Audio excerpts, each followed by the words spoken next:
2 பெண்கள் பைக்கில் வந்தாங்க. ஒரு சின்ன விபத்து வந்த பிறகு என்ன பண்றாங்க, சாலை மறியல். அந்த காவலனை தன்னுடைய உறுப்பு காவலன் சொல்றாங்க. அப்போ அவர்களுக்கு அந்த இடத்துல மானம் மரியாதை எல்லாம் என்ன ஆகி போச்சு, காற்றில் பறந்து விட்டது.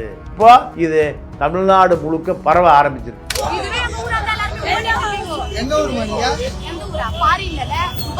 ஒரு கழிவறையிலேயே ஒரு நாளைக்கு ஏறக்குறைய ஒரு 500 பேர் வந்து போவாங்களா, காலையில இருந்து இரவு வரைக்கும். பேருந்து நிலையத்தில் கழிவறையில் 100 குவார்டர் பாட்டில் எடுக்கலாம். அப்போ இந்த சமூகம் எங்கே போய் கொண்டு இருக்கிறதுன்னு நீங்க கற்பனையே செய்ய முடியாது.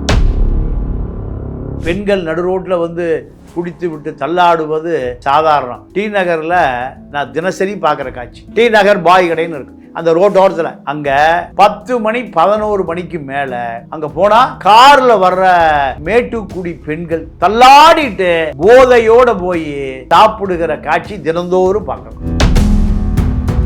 பெண்கள் குடிப்பதற்காக ரெஸ்ட்ரோ பார், பெண்களுக்கு இலவசம், ஆண்களுக்கு காசு. அப்போ ஆண்கள் வருகிற பொழுது பாலியல் தொழிலில் உள்ள பெண்களோட வர்றான் எங்க, அந்த பாருக்கு. இப்ப தமிழ்நாட்டில் எல்லா பெண்களும் குடிக்க ஆரம்பிச்சிட்டாங்க என்பது இதை பார்த்துல பள்ளிக்கூடத்தில் பெண்களே குடிச்சிட்டு யூனிஃபார்ம்ல ஆட்டம் போட்டு ரீல்ஸ் காட்சி வருது. அப்போ எங்க சட்டம் ஜனநாயகம் எங்க இருக்கு, எல்லாம் சின்னாமண்ணமாகி விட்டது. இந்த ஆட்சி வந்த பிறகு திமுக ஆட்சியில் இருக்கக்கூடிய ஊழலை பூரா ஒழிக்கிறோன்னு சொல்லிட்டு அதே திமுக ஆட்கள், திமுகவுக்கு வசூல் செய்து கொடுத்த ஆட்கள் பூரா தாவேக ஆபீஸ்ல தான் இருக்கான். அப்ப எப்படி ஊழல் ஒழிக்க முடியும்? மெரிபா பன்னீர் சோடா, ஐ ட்ரஸ்ட் மெரிபா. ஆச்சி மசாலா, எந்த சமையலும் ருசி தேடும் ரகசியம் 20 ரூபாய். ரிஃப்ளெக்ட் நேயர்களுக்கு வணக்கம். இன்று நம்மோடு இணைந்திருக்கிறார் மூத்த பத்திரிகையாளர் திரு தமிழா பாண்டியன் அவர்கள். சார் வணக்கம். வணக்கம் சார். நேற்றைய தினம் சென்னையில் 2 பெண்கள் சாலையை மறிச்சிட்டு காவலர்களோடையோ அங்கே இருக்கக்கூடிய சக வாகன ஓட்டிகளோடையோ சண்டை போட்டுட்டு இருந்ததை பார்த்தோம். அது மட்டும் இல்லாமல் அங்கே போயிட்டு இருக்கக்கூடிய கனரக வாகனங்களெல்லாம் நிறுத்தி பல ஆர்ப்பாட்டங்கள் பண்ணதை நம்ம பார்த்துருக்கோம். அதை பற்றி பேசுகிறப்போ குடிபோதையில் இருந்தாங்க அப்படின்னு சொல்லி பல விமர்சனங்கள் அந்த பெண்கள் மீது வைக்கப்படுகிறது. எப்படி பார்க்குறீங்க சார்? இல்லை, குடிபோதையில் விமர்சனம் தான் வைக்கிறான். அவங்க குடிக்கலையா, இல்லைங்க அவங்க குடிச்சிருந்தாங்களா குடிக்கலையா, அதுதான் முதல் செய்தி. குடிபோதையில் ரகளை, நீ கடைசியாக குடிபோதையில் வர்றீங்க. இவ்வளவு தகராறு எதில் நடக்குது? போதையில். அதுதான் செய்தி, கடைசியாக செய்தி அல்ல. இத்தனை அசம்பாவிதங்களுக்கு எது மூலம்? போதை தான். 2 பெண்கள் நிற்க முடியல, தடுமாறுறாங்க. 2 பேர் வண்டியில் பைக்கில் வந்தாங்க. ஒரு சின்ன விபத்து வந்த பிறகு என்ன பண்ணுறாங்க, சாலை மறியல். ரோட்டில் நிற்க முடியல. அந்த காவலனை தன்னுடைய உறுப்பு காவலன்னு சொல்கிறாங்க. நீ என்னையா போலீஸு? அப்போது அது அவர்களுக்கு அந்த இடத்துல மானம் மரியாதை சுயமரியாதை ஒழுக்கம் எல்லாம் என்ன ஆகி போச்சு, காற்றில் பறந்து விட்டது. அப்போது இது எப்படி எடுத்துக்கிறதுனா, நான் ஒரு மீனவ கிராமத்துக்கு போயிருந்தேன். மீனவ கிராமத்தில் உள்ள ஒரு பேருந்து நிலைய கழிவறை. அந்த கழிவறையில் இருக்கிற பணியாளர் ஒரு தினசரி ஒரு 60 முதல் 100 அந்த குவார்டர் பாட்டிலை அவனை சேகரித்து எடுத்துகிட்டு வர்றான். எங்கேருந்து? பெண்கள் கழிவறையிலேருந்து. அப்போ நான் கேட்டேன், என்னடா இந்த பாட்டிலை எங்கேருந்து எடுத்துகிட்டு வர? இது என்ன காலி பாட்டில் வைக்கிற இடம் இல்லைங்க, இங்கே கழிவறைக்கு வர பெண்கள் குடித்து விட்டு போட்டுட்டு போகிற பாட்டில். அப்போது தமிழ்நாடு எப்படி இருக்குன்னு பாரு. ஒரு மீனவர் கிராமம், அந்த மீனவர் கிராமத்தில் மீன் விற்க போகிற பெண்கள், கூலி வேலைக்கு போகிற பெண்கள், ஒரு சாதாரண ஒரு சிற்றூரும் இல்லை பேரூரும் இல்லை, அந்த கடற்கரை ஓரம் கிராமத்தில் ஒரு கழிவறையிலேயே ஒரு நாளைக்கு ஒரு ஏறக்குறைய ஒரு 500 பேர் வந்து போவாங்களா, காலையிலேருந்து சாயங்காலம் வரைக்கும், காலையில் இருந்து இரவு வரைக்கும் ஒரு 500 பேர் வந்து போகிற ஒரு பேருந்து நிலையத்தில் கழிவறையில் 100 குவார்டர் பாட்டில் எடுக்கிறான். அப்போது இந்த சமூகம் எங்கே போய் கொண்டு இருக்கிறதுன்னு நீங்கள் கற்பனையே செய்ய முடியாது. இப்போது என்ன புள்ளி விவரங்கள் சொல்லுதுன்னா, 3 தலைமுறை தொடர்ந்து டெய்லி குடிக்கிறான்ல, அவனுடைய மரபணுவே போயிருங்க, அவனுடைய விந்தணுவே செத்து போயிடும், மலடா போயிடும்னு இப்போ பார்த்தீங்கன்னா நம்ம என்ட்ரிகா ஏஜென்சிஸு ரெட்டி காரு கெமிக்கல்லையே சாராயம் தயார் பண்ணுறான். டைம் இல்லை, விற்கிது அது பூரா. விஜய் காரு என்ன பண்ணுறாரு, விஜய் எங்கள் என்ன பண்ணுறாரு, அப்போ அதில் விற்றுருக்கப்பா அந்த கெமிக்கல் ரசாயன சாராயத்தை நீங்கள் விற்றுருங்க, அதை நிறுத்த வேண்டான்னு ஆர்டர் போட்டார். எப்படி மக்களை நேசிக்கிற விஜய் எங்கில். அப்போது தமிழ்நாட்டை பொறுத்தவரை 1 கோடி பேர் காலையில் தூங்கி எந்திரிச்சோன்னு எங்கே போய் முழிக்கிறான், சாராய கடையில் போய் முழிக்கிறான். மொத்த தமிழ்நாடு மக்கள் தொகை 5 கோடி பேர், 6 கோடி பேர். 6 கோடி பேரில் 1 கோடி பேரை நேர முழிக்கிற இடமே சாராய கடை தான். எல்லா கற்பழிப்புகள், பாலியல் வன்புணர்வுகள், ஒட்டுமொத்தமாக சிறுவர் ஹராஸ்மெண்ட்டு, 3 வயது குழந்தைய ஒருத்தர் கற்பழித்து கொலை பண்ணுறான். இது எல்லாம் 75-80 வயது பாட்டியை நீங்கள் கொலை செஞ்சுட்டு நகையை எடுத்துகிட்டு போகிறான். நீங்கள் தினசரி பேப்பர் எடுத்து பாருங்கள், எல்லாம் மதுவினால் நடக்குது. இதை ஒழிப்பதற்கு எந்த கட்சிகிட்டையும் எந்த அரசியல் கட்சிகிட்டையும் எந்த திட்டம் இல்லை. எல்லாம் யார் பணம் கொடுக்குறா, சாராய ஆலை முதலாளிகள் கொடுக்குற பணத்தில் தான் தமிழ்நாட்டில் இருக்கிற எல்லா கட்சியும் நடக்குது. கம்யூனிஸ்ட் கட்சிகளுக்கே நிதி திமுக கொடுக்குறான். திமுக யார்கிட்ட வாங்கி கொடுக்குறான், சாராய ஆலை அதிபர்கிட்ட வாங்கி கொடுக்குறான். திமுக எம்பிக்கள், மந்திரிகள், முன்னாள் மந்திரிகள், எம்எல்ஏக்களை எல்லாம் சாராய ஃபேக்ட்ரி தான் நடத்துகிறான். அப்போது பெண்கள் நடு ரோட்டில் வந்து குடித்து விட்டு தள்ளாடுவது சாதாரணம். நீங்கள் டி நகரில் நான் தினசரி பார்க்குற காட்சி எங்கேனா, பாய் கடைன்னு ஒரு ரோட்டு கடை இருக்குது. எங்கேனா சர்பிடி ஹால், கூட்டம் நடத்துகிற இடம், அந்த ஹால், அதுக்கு நேர் பின்னாடி இரவு 6 மணிக்கு ஒரு ஹோட்டல் ஆரம்பிப்பு, தள்ளுவண்டி கடை தான். டி நகர் பாய் கடைன்னு இருக்குது. அந்த ரோட்டோரத்தில் ஜேஜேன்னு கூட்டம் இருக்கும். அங்கே 10 மணி 11 மணிக்கு மேலே நீங்கள் நான் எங்கேயாவது வேலையை முடிச்சுட்டு வரும்போது அங்கே சாப்பிடு சுவையாக இருக்கும். அங்கே போனால் காரில் வர்ற மேட்டுக்குடி பெண்கள் தள்ளாடிட்டு போதையோடு போய் சாப்பிடுகிற காட்சி தினந்தோறும் பார்க்கலாம். குடிச்சிட்டு காரில் அள்ளி போட்டு போவானுங்க, எங்கே போகிறான் ஏன் போகிறான்னு அந்த ஆராய்ச்சியே வேண்டாம். இது தினந்தோறும் நடக்குது.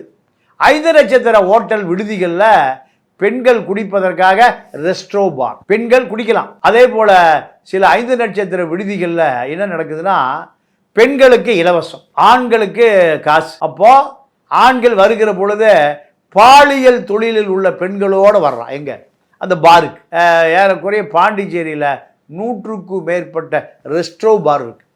சனி ஞாயிறு பாண்டிச்சேரி பஸ்ஸில் போகவே முடியாது. பாண்டிச்சேரி பக்கம் நீங்கள் நடமாடவே முடியாது, அவ்வளவு கூட்டம். எல்லாம் எங்கேருந்து வர்ற கூட்டம், தமிழ்நாட்டிலேருந்து வர்ற கூட்டம் தான். பாண்டிச்சேரிக்கார எவனும் போய் குடிச்சிட்டு வீட்டில் படுத்துருவான். தமிழ்நாட்டு கூட்டம் தான் பாண்டிச்சேரி ரெஸ்ட்ரோ பாரில். பாண்டிச்சேரியில் மது குடிப்பதோ விபச்சாரம் செய்வதோ அங்கீகரிக்கப்பட்டது. பிரிட்டிஷ், அதாவது பிரெஞ்சுக்கார சட்டப்படி பாண்டிச்சேரியில் பிராப்தல் ரைடே இருக்காது. யார் யாரை வேணால் கூட்டிகிட்டு போகலாம், யார் யாரை வேணாலும் ரூமில் வச்சுக்கலாம். அங்கே விபச்சார தடை சட்டமே கிடையாது. எங்கே பாண்டிச்சேரியில் குடிச்சுட்டு ரோட்டில் விழுந்தான்னா பத்திரமா கொண்டு போய் பாதுகாப்பாக எங்கே போகணுமோ போலீஸே விட்டுரும். ஏன்னா பாண்டிச்சேரி யாரை நம்பி இருக்கு, குடிகாரர்களை மட்டுமே நம்பி இருக்கு. பாண்டிச்சேரி வந்து தமிழ்நாட்டு குடிமகன்களை மட்டுமே நம்பி இருக்கு. ஆண்களும் பெண்களும் அத்தனை விடுதிகளெல்லாம் நீங்கள் விபச்சாரம் தான் நடக்குது. இது இப்போ தமிழ்நாட்டில் எல்லா பெண்களும் குடிக்க ஆரம்பிச்சிட்டாங்க என்பது இதை பார்த்துல. பள்ளிக்கூடத்தில் பெண்களே குடிச்சிட்டு யூனிஃபார்மில் ஆட்டம் போட்டு ரீல்ஸ் காட்சி வருது. சரி, இந்த தாவேக ஆட்சி வந்த பிறகு ஏதாவது இந்த சாராய ஆலைகளை குறைப்பதற்கு ஏதாவது திட்டம் இருக்கான்னு பார்த்தா எந்த திட்டம் இல்லை. 700 கடையை மூடி இருக்காங்க. இல்லை, மூடலை. நீங்கள் அந்த 700 கடையும் கோயிலுக்கு முன்னாடி இல்லை, மருத்துவமனைக்கு முன்னாடி இல்லை, பள்ளிக்கூடத்துக்கு முன்னாடி இல்லை, இப்போ வேற எங்கே இருக்குது, அப்படியே பின்னாடி போயிடுச்சு. 700 கடையை நான் வாட்ச் பண்ணிட்டு தான் இருக்கேன். கோயிலுக்கு முன்னாடி இருந்த கடை இப்போ எங்கே போயிடுச்சு, பின்னாடி போயிடுச்சு. கோயிலுக்கு பின்னாடி. பள்ளிக்கூடத்துக்கு முன்னாடி இருந்த கடை பள்ளிக்கூடத்துக்கு பின்னாடி, ஆஸ்பத்திரிக்கு முன்னாடி இருந்த கடை ஆஸ்பத்திரிக்கு பின்னாடி. நீங்கள் அவ்வளவு, அதாவது இந்த ஆட்சி வந்த பிறகு திமுக ஆட்சியில் இருக்கக்கூடிய ஊழலை பூரா ஒழிக்கிறோன்னு சொல்லிட்டு இந்த அதே திமுக ஆட்கள், திமுகவுக்கு வசூல் செய்து கொடுத்த ஆட்கள் பூரா தாவேக ஆபீஸில் தான் இருக்கான். அப்போ எப்படி ஊழல் ஒழிக்க முடியும்? மது வியாபாரம் என்பது வருடத்திற்கு 55,000 கோடி ரூபாய்க்கு மது விற்பனை நடக்குது. திமுக ஆட்சியில் எப்படி 55,000 கோடிக்கு நடக்குதோ அதே போல் அதே 55,000 கோடிக்கு யார் ஆட்சியில் நடக்குது? தாவேக ஆட்சியிலையும் நடக்குது. அதனால் மது கொள்கையில் திமுக எந்த கொள்கையை வைத்திருந்ததோ அதை தான் தாவேகாவும் அதே மது கொள்கையை தான் வைத்திருக்கு. அப்போது பெண்கள் குடித்து விட்டு ரோட்டில் சாலை மறியல் செய்வதும் தள்ளாடி கொண்டு நடப்பதும், இனிமேல் பள்ளிக்கூடங்களில் பெண்கள் மாணவிகள் குடிப்பதும் எல்லாம் மிக சாதாரணமாக நடக்குது. இந்த பழக்கம் மது போதையில் மதுவை பாவிக்கிற பெண்கள் நீங்கள் பள்ளிகளில் கல்லூரிகளில் போகிற பொழுது அவங்க என்ன பண்ணுறாங்கன்னு கேட்டிங்கன்னா, இந்த மது வாடை அடிக்கும், மதுவுக்கு கொஞ்சம் அதிகமாக செலவு பண்ணணும். அப்போது கஞ்சா பழக்கம் தொட்டி கொடுக்குது. இந்த மது பழக்கத்தினுடைய அண்ணன் தான் மது பழக்கத்தினுடைய தாய் தான் எது? கஞ்சா பழக்கம். பள்ளி இப்போ கஞ்சா வியாபாரத்தினுடைய மொத்த டார்கெட்டே இப்போ பள்ளி கல்லூரி தான். ஏன்னா 1000 பேர் 2000 பேர் இருக்கிற ஒரே மார்க்கெட் அது பள்ளிக்கூடமும் கல்லூரியும் தான். அப்போது பள்ளிக்கூடம் கல்லூரிகளில் கஞ்சா புழக்கம் சாதாரணமாக வருவதற்கு காரணம் மது பழக்கத்தில் ஆரம்பித்து கஞ்சா பழக்கம். பகல் அவன் டாஸ்மார்க் போய் குடிக்க முடியாது, ஒரு 200 ரூபா 250 ரூபா இல்லாமல் ஒரு குவார்ட்டர் பாட்டில் வாங்க முடியாது. அப்போ என்ன பண்ணுறான், 50 ரூபா 100 ரூபாய்க்கு கஞ்சா வாங்கி போட்டால் 3 நாளைக்கு உபயோகப்படுத்தலாம். நீங்கள் இந்துஸ்தான் கல்லூரி கோயம்புத்தூரில் அமுதன் கொல்லப்பட்டதுக்கு என்ன காரணம்? கல்லூரி வளாகத்துக்குள்ளே கல்லூரி சமையல் அறையில் கல்லூரி கழிவறையில் கஞ்சா குடிக்கிறான்னு தட்டி கேட்குறான், வேறு ஒன்றுமே இல்லை. அப்போ அந்த கஞ்சா விற்கிற நெட்வொர்க்கு பெரிய நெட்வொர்க், அடித்து கொள்ளுகிற அளவுக்கு அவனுக்கு மிகப்பெரிய பின்னணி இருக்குது. அதனால தான் அமுதன் அடித்து கொள்கிறான். கல்லூரி நிர்வாகம் என்ன பண்ணுது, தண்டனை கொடுக்க வேண்டிய கஞ்சா விற்பனையாளர்களை, கஞ்சா குடிப்பவர்களை விட நீ ஏண்டா அவர்களை காட்டி கொடுக்குற, நீ வெளியில் தங்கிக்கோ, உன்னை அந்த மாணவன்லாம் அடிப்பான். அப்போ கஞ்சாவை குடிப்பவனை விற்பவனை பாதுகாக்கிறது இந்த கல்லூரியை அரசு. உடனே அமைச்சர்கிட்ட கேட்குறாங்க, அந்த கஞ்சா சண்டையே இல்லைங்க, கோஷி சண்டை. அப்போது காவல்துறை என்ன பண்ணுவான், கஞ்சாவை விற்பதாக எந்த தடயமும் எந்த வழக்கம் பதிவு செய்யவே மாட்டான். அதே போல தான் திருவொற்றியூரில் தனுசு கழிவறையில் கஞ்சா குடிச்சுன்னு ஊதி இருக்கான். எல்லா மானும் பயந்து போயிட்டான், தப்பி போனால் போதும்னு போயிட்டான். ஏன்னா அப்பா அம்மா அப்படி தானே வளர்த்துறான். டேய் சண்டை வந்து தப்பிச்சு ஓடியாந்துரு, ஒரு ரவுடி அருவாளை தூக்குனா அவ்வளோ பேர் நேரம் வீட்டுக்கு ஓடி போயிடுவான். கேரளாவில் பஞ்சாபில் அந்த ரவுடி கத்தியை தூக்குனவனை ரோட்டில் அவனை கையை கட்டி காவல்துறையோட ஒப்படைப்பான். இங்கே எவனாவது நடுவில் கத்தியை அருவாளை தூக்குனா ஓடி போயிடுவான். கோழைகள், பிறவி கோலை, ரத்தத்திலேயே கோலத்தனம் தான் இருக்கு. போலீஸ் விசாரணை கூப்பிட்டு தகவல் செத்து போயிடுவான். அதே தான் நடந்தது தனுஷு விஷயம். அப்போ தனுஷை பொறுத்த வரைக்கும் கஞ்சா விற்பவனை தட்டி கேட்டான் என்ற தேஜஸ் அவன் நண்பன் வரல, அவன் 2 பேரும் தான் தட்டி கேட்டது. அப்போ தேஜஸ் வரலையே தனுஷ் கொல்லப்பட்டான். இந்த கொல்லப்பட்ட ஒரு மாணவன் தியாகராஜன் கோடம்பாக்கத்தில் ஐஐடி படிக்கிறவன். ஐஐடி படிக்கிற மாணவனுக்கு திருவொற்றியூர் பள்ளிக்கூடத்துடைய கழிவறையில் என்ன வேலை? கஞ்சா விற்க போயிருக்கான், இந்த கஞ்சா நெட்வொர்க்கை டெவலப் பண்ண போயிருக்கான், பள்ளிக்கூடத்துலேயே போய் விற்கிறான். அப்போ காவல்துறை இதை விசாரிக்கவே இல்லை. இந்த காவல்துறை விசாரிக்கவே இல்லை. காரணம், இது கஞ்சா வழக்கே அல்லன்ட்டான். அப்போ தூக்கி ஓரமாக போட்டான். அப்போ அரசே ஊக்குவிக்குது எதை? சாராயம் விற்பதை ஊக்குவிப்பதை போல கஞ்சா விற்பதை. கஞ்சாவே இங்கே கிடையாதுங்க. இவர் நிர்மல்குமார் அடித்து சொல்கிறார். அடுத்த கட்ட பஞ்சாயத்து தலைவர் மூர்த்திக்கு பதிலாக உதயகுமாருக்கு பதிலாக நிர்மல்குமார் உருவாயிட்டார் தாவேக்கால. இப்போது அரசு கஞ்சா விற்பதற்கான தடயங்களே இல்லைன்னு அரசு சொல்கிற பொழுது கஞ்சா வியாபாரி என்ன பண்ணுவான்? நம்ம பக்கம் வரமாட்டாங்கப்பா, போலீஸே நம்ம பக்கம் வரமாட்டாங்க. டிஜிபி சைலேந்திர பாபு இருக்கிற பொழுது ஒரு சுற்றறிக்கை கொடுக்குறாரு. 2200 கஞ்சா விற்பவர்களுடைய வங்கி கணக்கை ப்ரீஸ் பண்ணிட்டோன்னு. கஞ்சா வியாபாரத்தை ப்ரீஸ் பண்ணுனா வங்கி கணக்கை ப்ரீஸ் பண்ணுறாங்களாம் காவல்துறை. அப்போது காவல்துறைக்கு சரியான கட்டளை இல்லை, காவல்துறையுடைய கை கட்டி வைக்கப்பட்டிருக்கு. அப்போ பெண்கள் இப்போ குடிச்சிட்டு ரோட்டில் தகராறு பண்ணுறாங்க. அடுத்து மாணவிகள் குடிச்சிட்டு பள்ளி கல்லூரிகள்லேயே ஒழுக்கம் கெட்டு அவர்கள் எந்த வகையில் சீர்குலைவு தான் நடக்கும். இப்போ இது தமிழ்நாடு முழுக்க பரவ ஆரம்பிச்சிருக்கு. ஓகே சார், இதில் வந்து திரைப்படங்களுக்கும் ஒரு பெரிய ரோல் இருக்கும். ஏன்னா இப்போ இருக்கக்கூடிய படங்களில் பெண்கள் ஈஸியாக கஞ்சா அடிக்கிறது போல் குடிக்கிறது போல் காட்சிகள் வந்து வரதை பார்க்குறோம். குறிப்பாக சொல்லணும்னா டாக்ஸிக், டிசி போன்ற படங்களில் இது பெருசாக இருக்குது. இல்லைங்க, அதாவது திரைப்படத்துறையில் இருக்கிற எல்லா ஆண்களும் பெண்களும் 6 மணி ஆச்சுன்னா குடிக்காத ஆட்களையே பார்க்க முடியாது. இது அவர்களுக்கு உணவுக்கு பதிலாக இந்த குடி தான். அவுட்டோராக இருந்தாலும் சரி, இன்டோர் எங்கே இருந்தாலும் சரி, ஆண்களும் பெண்களும் குடி என்பது மிக சாதாரணமாக போச்சு. ஆனால் இது எங்கே பாதிக்குன்னா, கல்லூரி மாணவிகள், கல்லூரி மாணவர்கள் நீங்கள் அவன் குடிக்க ஆரம்பிக்கும்போது தான் அவனுக்கு காசு இல்லைன்னு என்ன பண்ணுவான், சமூக எங்கேயாவது திருட போவான். எங்கே நீங்கள் நிறைய மாணவன் சைன் ஸ்னேச்சிங் பூரா மாணவர்கள் தான் பண்ணுறான். காரணம் அவனுக்கு குடிப்பழக்கம் வந்துருச்சு, குடிக்கிறதுக்கு வீட்டில் காசு கிடைக்கிறது இல்லை. அப்போது எல்லாம் வெளியூர்லேருந்து வந்து படிக்கிற மாணவன் அவன் என்ன எப்படி இருக்கான்னு யாருக்கும் தெரியாது. எனக்கு தெரிஞ்சு கல்லூரிகளில் படிக்கிற மாணவன் மாணவிகள் பாண்டிச்சேரிக்கு போகாத மாணவனும் மாணவியும் இல்லை. குடிப்பதற்கும் அவர்கள் பாலியல் இச்சைகளை தீர்த்து கொள்வதற்கு தான் பாண்டிச்சேரியே போகிறோம். நீங்கள் பாருங்கள், எத்தனை கார் போகுதுன்னு பாருங்கள், எத்தனை பைக்கு போகுதுன்னு பாருங்கள்.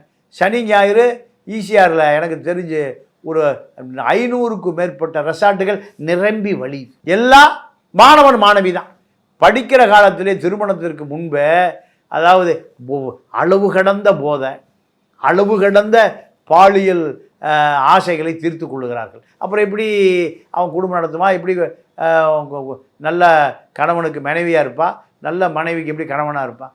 அப்போது இந்த சமூகம் சீரழிஞ்சு சின்னாபின்னம் ஆகிப்போச்சு. இதுக்கு ஆரம்பித்தது கருணாநிதி தான். கள்ளக்குடி கொண்ட கருணாநிதி வாழ்க வாழ்கவே தான். கள்ளக்குடின்னு டால்மியாபுரம் இல்லை, குடிங்கடா எல்லாம், குடித்தா தான் திமுக ஓட்டு போடுவான். காமராஜர் படினார், கருணாநிதி குடியினர். ஜெயலலிதா வந்த பிறகு அரசே சாராயம் விற்கிது. சாராய வியாபாரி பூரா வேறு வியாபாரத்துக்கு போயிட்டான், கல்வி வியாபாரத்துக்கு போயிட்டான். சாராய உடையார்களும் சாராய ஜேபிஆர்களும் சாராய ஜெகத் ரட்சகனும் என்ன வியாபாரத்துக்கு போயிட்டான், இதை விட பல மடங்கு கிடையாது, கல்வி வியாபாரத்துக்கு போயிட்டான். ஆக கல்வியை அரசு எடுக்கணும், சாராய கடையை மூடணும். அப்படி ஒரு அரசு வருமா? தமிழர்கள் காப்பாற்றப்படுவார்களா? இல்லைன்னா இது போன்ற பெண்கள் குடிச்சிட்டு ரோட்டில் என்னையா போலீஸ், என்னுடைய பெண் உறுப்பு போலீஸுங்கிறா ஒரு போலீஸ் நடு ரோட்டில். அப்போது எங்கே சட்டம், ஜனநாயகம், பெண்கள் உயிர்ப்பு எங்கே இருக்குது? எல்லாம் சீரழிந்து சின்னாமண்ணமாகிவிட்டது. ஓகே, பல்வேறு கருத்துக்களை பகிர்ந்து கொண்டீங்க. மற்றும் ஒரு காணொளி சந்திப்போம். நன்றி, வணக்கம். மெரிபா பன்னீர் சோடா, ஐ ட்ரஸ்ட் மெரிபா. ஆச்சி மசாலா. எந்த சமையலும் ருசி தேடும் ரகசியம். 20 ரூபாய்.